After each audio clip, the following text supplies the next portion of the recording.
A lot of passionate people get really mad at me when they come to me about starting a nonprofit, and my advice to them is don't. Now, why do I say that? Because passion alone doesn't create impact. People think that more basketball programs, community gardens, or after school clubs will fix youth violence. But the truth is, they won't. I hear people say all the time, there's nothing for the kids to do. There are thousands of programs out there that are perfectly adequate for most kids. The problem is, most programs aren't reaching the youth most likely to pick up a gun and pull the trigger. Let's look at the numbers. In 2022, juveniles made up nearly 10% of all violent crime arrests, and that was an increase from the year before. Most programs aren't stopping the violence. Why? Because the young people most at risk don't show up for programs that aren't designed for them and their interests.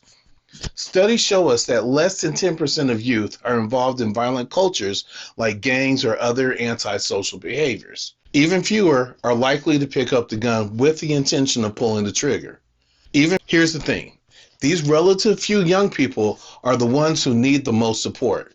Yet, they're the ones that most people avoid. If you're serious about change, you have to focus on that small group of young people, the shooters.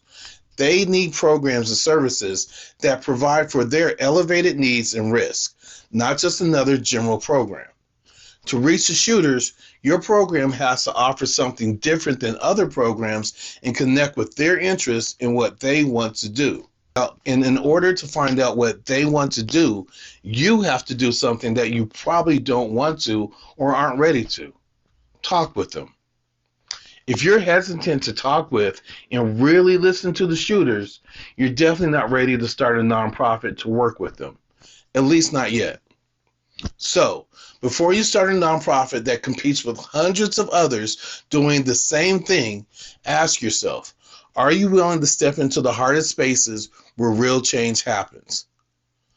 Now, I'm guessing that some of you think I got it wrong. Maybe, and maybe there's a perspective that I'm missing. Let's talk about it in the comments.